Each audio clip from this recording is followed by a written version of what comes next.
Thank you for having me, everybody. It's so good to see you. My shop is just right next door.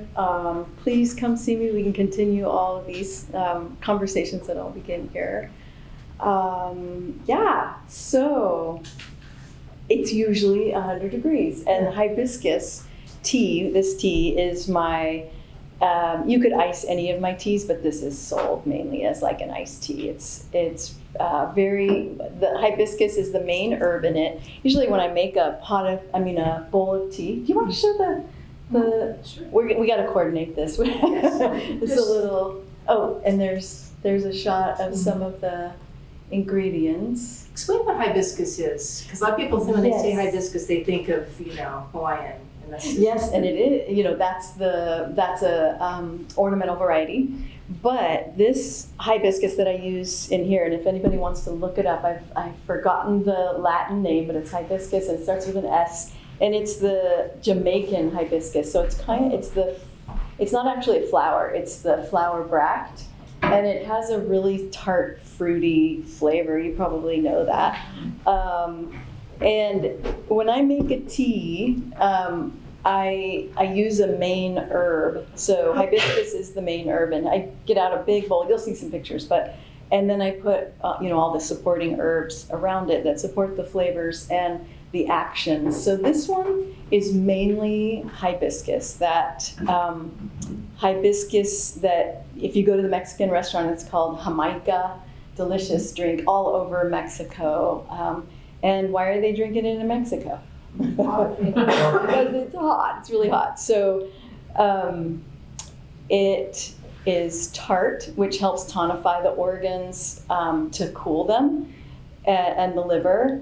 And it's also a refrigerant, like I said. It's also digestive. It is a little bit antimicrobial, and it's hydrating. So we want that. It's going to help keep the hydration in your body that you have there instead of kind of burning it up like some teas would dehydrate you, right? You drink a bunch of ginger tea, or you drink a bunch of black tea, you're going to feel like, I need water. This is not necessarily going to do that. It's going to keep your water in.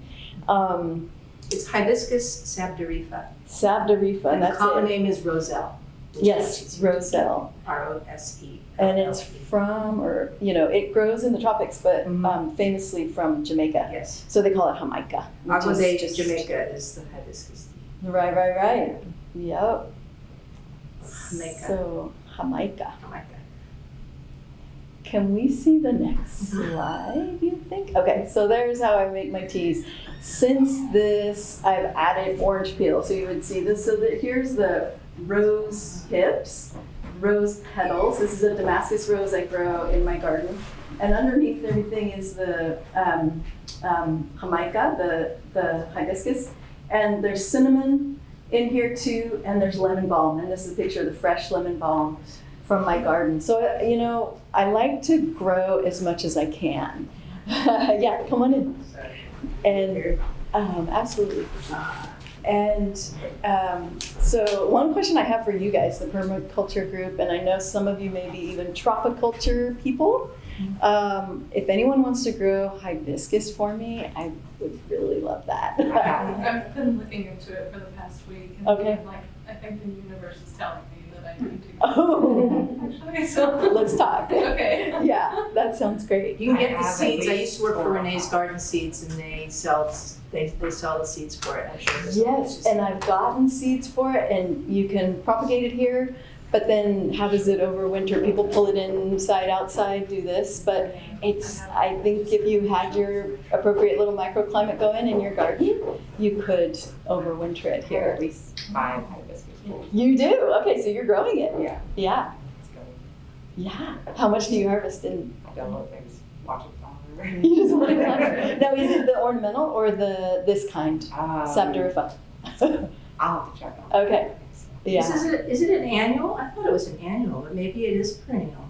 That would be. It just doesn't because I grew it the edible kind last year, and I didn't care for it over the winter, so it didn't survive. Yeah. Yeah, I think it's supposed to be perennial Okay. here. It might It's a grow beautiful differently in other bush places. too. I mean, when all the the bracts are on there, it's Yeah. so gorgeous.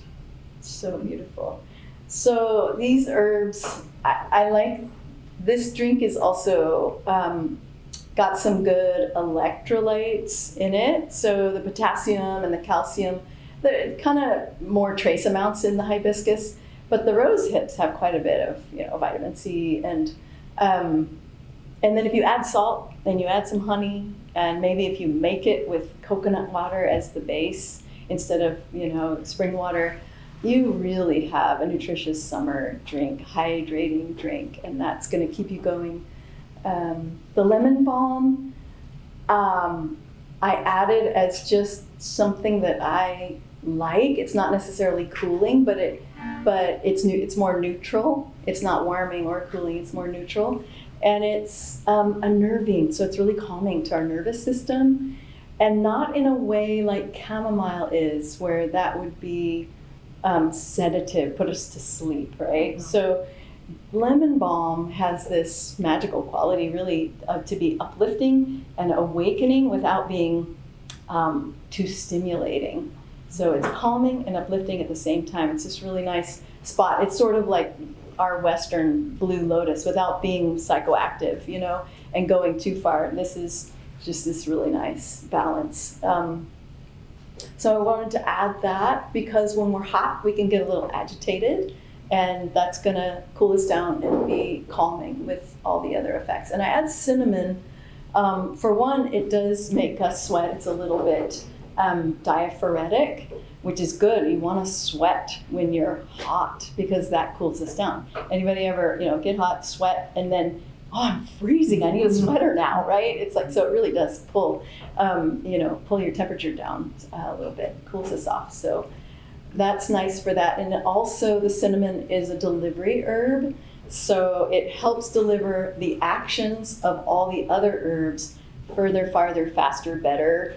And we want those aromatic herbs in our tea blend for that reason. So that may be more than you wanted to know, but maybe we can go to the next slide. Oh yeah, there's orange peel in there too. This is another action. So, and the roses, yes. Okay, we'll go to roses. Okay. So yeah, I just need to put rose in everything. Yes. And I was just goofing off with my rose petals when it was rose season, and I was making chapstick, and that's the balm. And so Mr. Lincoln is the dark, and the Damascus is the light, all from my garden. And this flower, look at that spiral in that flower. It's so beautiful. That's this is the same, this is a fresh Mr. Lincoln and the dried. And it is astringent tonifying quality to our tissues inside and out is also a cooling quality. Just like I was mentioning the sour aspect of hibiscus. So all those actions are going to help us. We're all going to be really cool after we drink this little sip. We have little tiny samples here, and you can have more than But there's that more if you than want. that. Yeah. Okay, so what's next? I think the orange peel. So Yes. I added the orange peel to this. So I've had this tea blend. It's been super, super popular. Everyone just loves it and goes crazy about it. And I have a friend who calls it crack. It's like your crack tea. It's so funny. But I put orange peel in it at my house one day and just went, oh my gosh, when one thing just makes it so much better. So now it's in the mix, and orange peel is digestive. It's bitter. It's supporting the liver, which also cools us off. It's going to help digestion and cleansing of your body. Any particular kind of oranges? This is a Valencia. Yeah. So the juice is pretty tart. It makes a good juice, but it's not a peeling orange. Mm-hmm. Yeah, it's a juicing orange. Mm-hmm. And I use pretty much from my trays like every peel for the shop, because I put it in other tea blends and stuff too. So that's that tea. What about roses? Is there a particular type of rose you want to grow? You can use any rose medicinally. I just find the joy in the aromatic roses. So I grow them because I feel like, when I pick them and when I work with them, I feel that change, of the aroma working on me, and the other roses may not do that. So that's just my personal preference. But any rose, just make sure you're growing them organically. They're all super good medicine for you. What about your preferences? Oh, I like those. The Damascus is my favorite. Damascus? Yeah, Okay. love that. So you can have a cutting if you want from my plant. Try and propagate it if you're interested. And this is a friend of mine at Flora Still. He grows these over near Petaluma. So rosewater is this really big thing right now in beauty care. And it's very cooling to the body and to the skin, roses in general. And so this this is the best I could find of any, and it's all, you know, from Trader Joe's to Nordstrom. There's a really wide variety of how people do rose water, but if you really look into what it is, it's either they've taken all the good stuff out or they've added a bunch of stuff that we don't want. And be careful about your rose waters. This is super pure, stable. You could keep this in your car. It won't turn on you, turn funky. You know, I've had that with rose waters. Even ones that are just distilled flowers like this. So he distills this. All he does is great. He used to own Simpler's essential oils. If anybody is an old timer and knows that essential oil company from the North Bay, Santa Rosa area, but sold that off. And all he does is grow these flowers, this Damascus rose, and distills them all April and May and makes this beautiful product. So I didn't bring a sample to try, but I have some for sale. I forgot to pass around the tea. If you want to, let's open this up. If you want to smell it and kind of check it out, that's the tea blend. So in the summer, you can keep this in your fridge and have cool rose water on you. You like that? Okay. Sweet.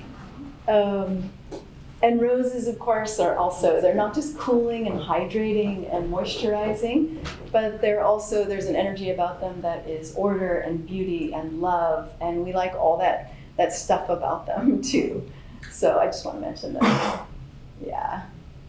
How much a concern is it if you're sourcing roses, because they typically are grown with lots of nasty stuff, right? Not him. No, I'm saying, like, if you're not growing roses yourself, but you wanted to make some rose products, you gotta be careful about where you're sourcing your roses from, right? Absolutely. I say just buy, organic or grow your own to just everything. But that's, be careful, Most of the or- roses grown with icky stuff are also stepless, the stuff that's grown for cutting. You can feel it. So I have some really sensitive people that come into my shop, and they're just crazy about this. It's often the only thing they buy, and it's just so, it's subtle. It's not perfumey. It's subtle, and they can pick up on it, on the care in it. So very cooling. When you're picking your roses, where in the, do you pick first bloom, full bloom, dropping? Just opening. Something? Just opening. Yeah. And then usually by a few hours later, they're all the way open, especially the Damascus roses. I go out in the morning and with a basket and just, pull off the blooms that are opening. And then I bring them to my shop usually, or leave them in my house. And a few hours later, they're a lot more open. So that's what I want. That's where they're ready. Optimal aroma.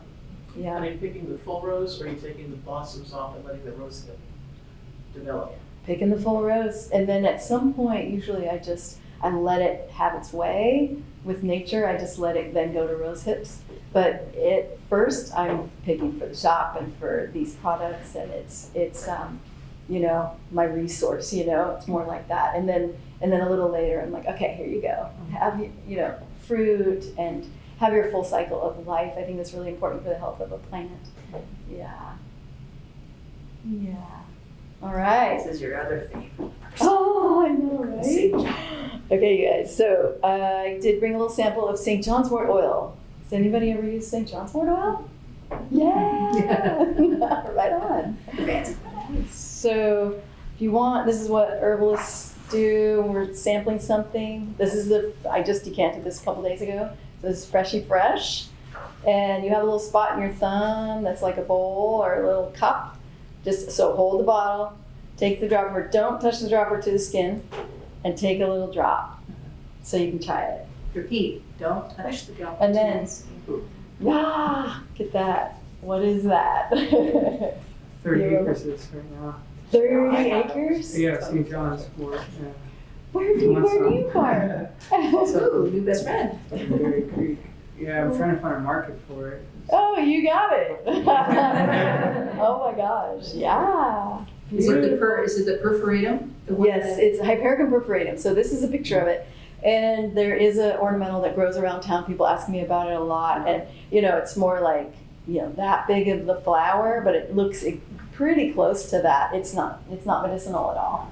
Yeah, it's just ornamental. So the perforatum, you want to get your ID correct. You see this plant, take one of the little buds, like right here or right here, and squeeze it in your fingers. And if you get the purple juice out, you've probably got the right one, but not necessarily. Some are tricky. And so take one of these little tiny leaves, they are dinky, and hold it up to the blazing sun. And if it has tiny little pinpricks in it, that's the perforatum. So then if you have both of those, you probably have some pretty good medicine right there. I have seen some imposters that look just like this. It's like, wait, the medicine didn't come out. So be careful in IDing the plant. El Dorado County's full. Yeah. Yes, I have so- all over my property. All over. Yeah, what was that? I have a lot. You have a lot of it. Are you making medicine with it? Not really. Okay. I just let it be.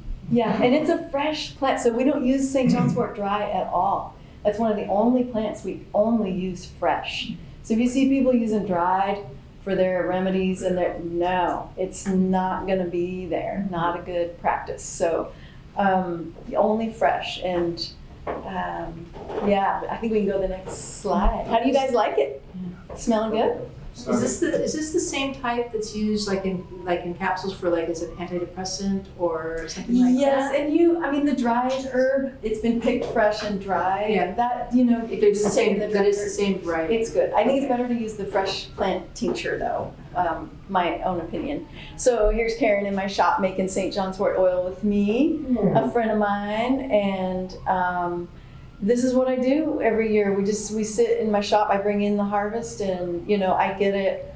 I've been going to a friend who has 80 acres out near Coloma, in that corridor, right? The El Dorado County. That's where it loves. It hangs out on the Trove, all the way to Silver Lake. It's just like in there. And we just have a little St. John's wort party and make the oil, cut it up really, really small, put it in jars, cover it with a really good local organic olive oil, and then we let it macerate or sit and extract. This one I do a little longer. I usually do a moon cycle, 30 days or 28 days. But this one I do more of like 6-8 weeks. And there we go.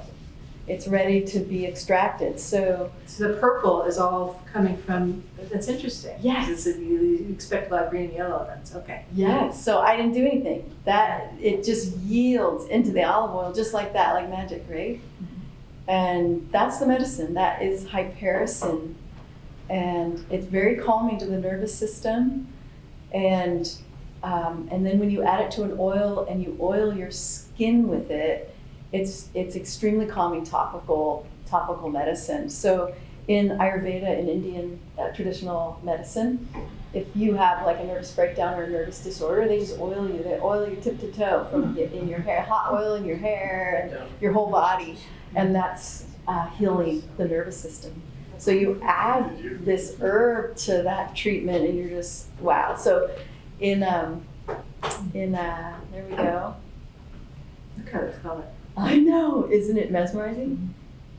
So where's it, Philippines, they call it the chiropractor's herb because it does half the work for the body worker. Yeah, it just relaxes, it totally relaxes the body. So in the summer, why am I talking about this now as a summer herb? It is a summer herb, it's St. John's wort. St. John's Tide, traditionally in traditional European holidays, it's June 24th. And they call it that after this plant, because this is when the St. John's a wart in, Northern Europe is flowering and ready. The medicine is ready. So that carries over to us. And so in the summer, I use it year round, but in the summer it's the antidote to a sunburn. Yeah, if you get a sunburn, it is incredibly soothing to the pain of the burn. And also it works on the skin, so it's what we call vulnerary as well. It's a skin healer.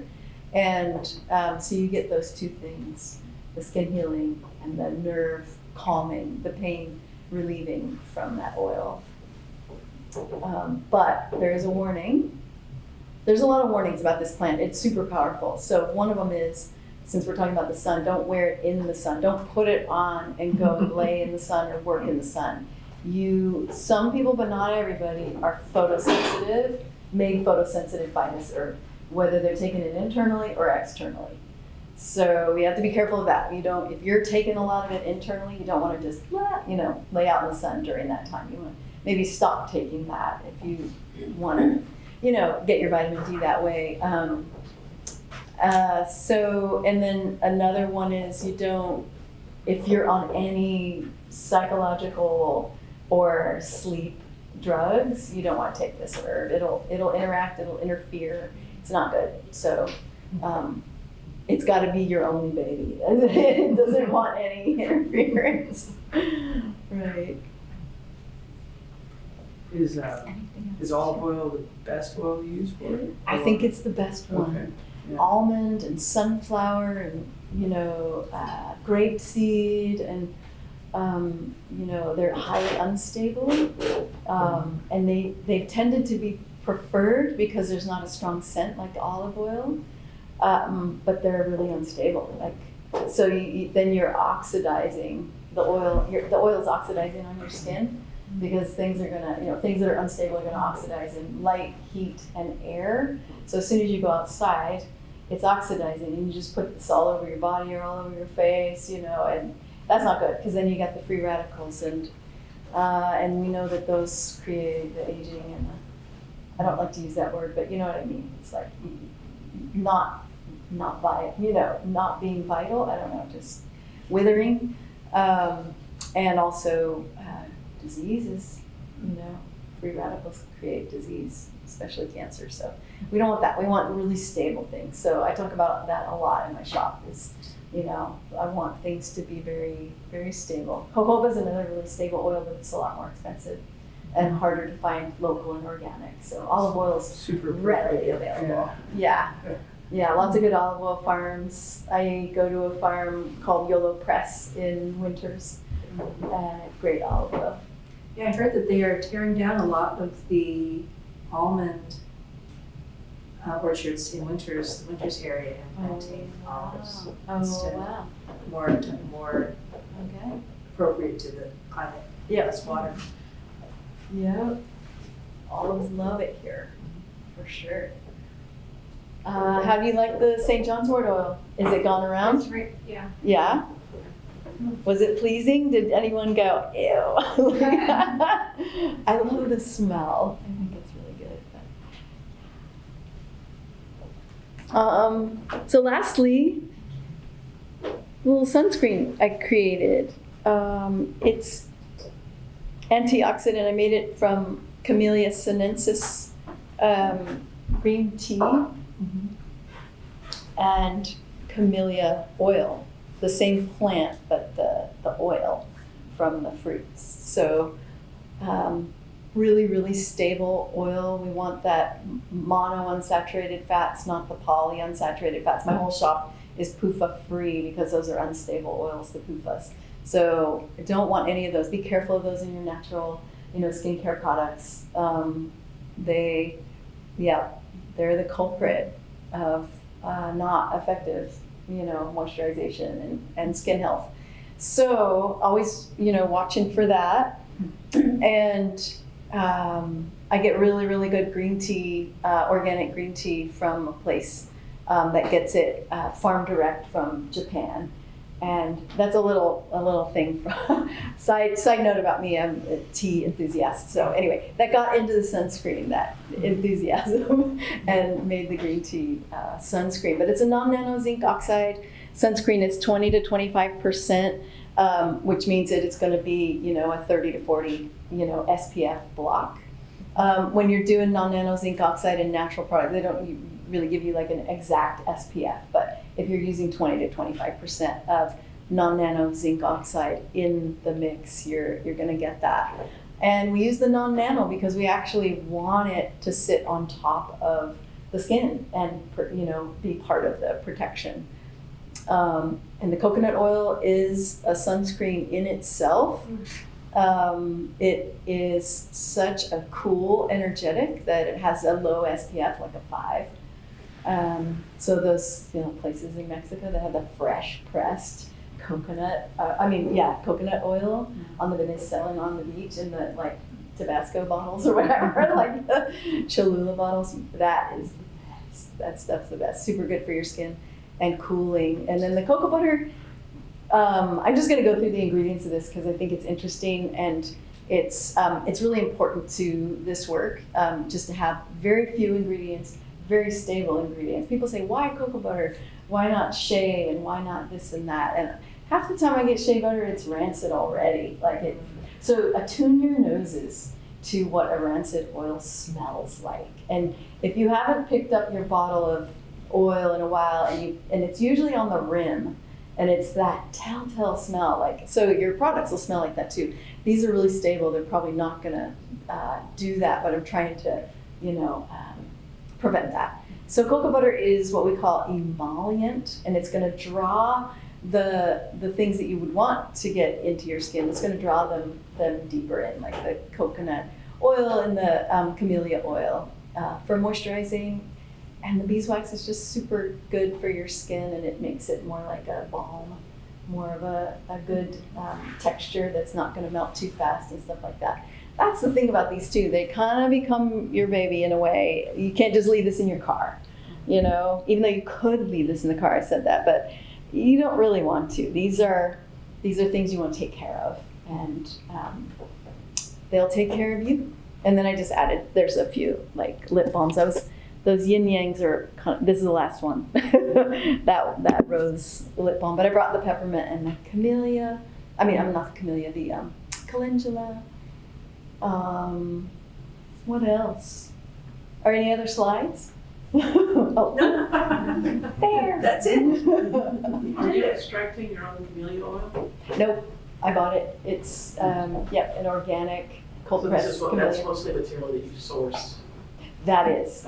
Yep, that. And the green tea is from my tea people, Den's Tea, down in Southern California. And they get Garden Direct. He's a Japanese guy who has a plantation there, but it is here, and so it's good stuff. Do they grow Camellia sinensis in the States, or is it Oh, just yeah. Yeah. Oh yeah, so our camellia flowers, the flower of Sacramento, is Camellia sinensis. Oh, nice. But this, for tea, it's a little sub-variety, it's a little subspecies. So I guess you could make it. If you had two leaves in a bud, as it were, off your ornamental camellia plant, you could probably make a little tea out of that, but it's a little different. Plants. What was that? You just need so many plants. You need so many plants, yeah. I'm And- growing Darjeeling. Oh, you are? Wow. I'll see. Fun. Just start. It loves acid. Yes. So put it next to your conifers and Right. yeah, Yeah. beautiful. I have a bunch of tea friends that they grow a few plants. It's a little hard going. Yeah, it can be tricky. Yeah. I like the old, the what they call the tree tea. Like in China, there's old, like 3,000-year-old, Camellia sinensis plants that are giant trees now. And so when they pick from those, that's tea history. Yes, yeah, it's some very special In the tea. fields, because they have those dense fields, and they just Right. shear them. The So, plantations, yeah. yeah. So there's that, and then there's the wild tree grown, which I've gotten into of late, but yeah, it's quite delicious. Anything else? Any other? When you're preparing your rose petals, are you sending them out to dry, or are you putting them in the dehydrator? Never, never. Not either one. Okay. I use my little baskets. So they dry indoors. I never put them in direct sunlight, any herb, because I don't want them to lose their vitality. So in the drying, I want them to keep as much high vitality as possible. When you see the lemon balm there, the fresh and then the dried, it's really green because of the way that I'm drying it. So I put them in big baskets. I just lay them out. And Sacramento's so dry that I never have. I mean, if we were back east or in Oregon or something, you might have to use a dehydrator a little more or have a different approach. But Sacramento, I almost nothing molds here. I think the only thing I've ever dehydrated was elderberry, because that takes a really long time. Or put in the blasting sun for, like an hour, just to get some of the moisture out. But most things I just keep, even orange peels, I just dry in the indirect light. And then once they're dry, I actually put them in, I cover them up into cupboards and stuff like that. And it's a pretty big process. So you're just Yeah. drying them out open on your counter, or? I have baskets, lots of winnowing baskets, so they're round and they're kind of big, and I lay them out and dry them that way. I do. And sometimes I have a really big harvest like comfrey or mullein, and it's just a lot of material, and it's covering every surface of my entire dining room and kitchen. Yeah, it's just leaf, on the surface, and then that kind of shrinks down, and my family gets used to it. Oh, it's that time of year in here. So I think I just always want to preserve that vitality, because then, you picked that rose in April, and then you can go to it in December, and it's still you open the jar, and it's so, it's still there, right? It's still there. I want that for the teas. I want that for my whole shop, and that's the medicine. Yeah. So what temperature are you talking about? In the house? I mean, keep you're my talking house, 70s? so I don't love AC, but I kind of have a shady spot. So we're talking, it's between, at the highest degree would be 78 in my house probably, yeah. But, in springtime, it's probably more like 65 in my house, and they'll still dry. Wow. Yeah, it takes a while. It's kind of a commit. Your plants are hanging out for a little while. So make sure that they're not dusty, and you don't get a whole bunch of contaminants. If they're shaded on a porch, though, in a shaded spot under, not in the sun, Yeah, that's just okay, make but sure you not have maybe a ideal. little. Kind of keep the bugs out and stuff like that, Yeah. because that could happen, right? But you also don't want to keep the bugs in. There's times when you need to, you did your harvest and buggies are on the countertop or in the basket or whatever. So give them a little moment to get out, right? And then you come in. Yeah, it is a task. But I think outside, if it's 100 degrees, it's like a dehydrator. So you might be losing some vitality that way. And this is just the way I do it. You don't have to do it this way. If your herbs look vital and they don't look burnt out and brown and yellow and stuff like that, many times I go into an herb shop, in a new town or something, and they've got this beautiful array of jars and stuff. Everything's kind of a variation of yellow-brown. And it's they're way over-oxidized. All these beautiful herbs that were, vital at one point, they're fried. So it's not really, and you get, one example, fresh, fennel seed, it's green. And then you buy this yellow stuff, and then you try that. I did a comparison one time, it's just 9 days, pretty incredible. So you want that, let your tongue and your nose and your eyes, guide you to what is vital and what's gonna give that to you, because that's what we're doing here. We're optimizing our health with these plants, and they're there for it, That's what they do. They give us so much, whether they're ornamental or fruit bearing, or it's they're giving us, they provide. they're our life.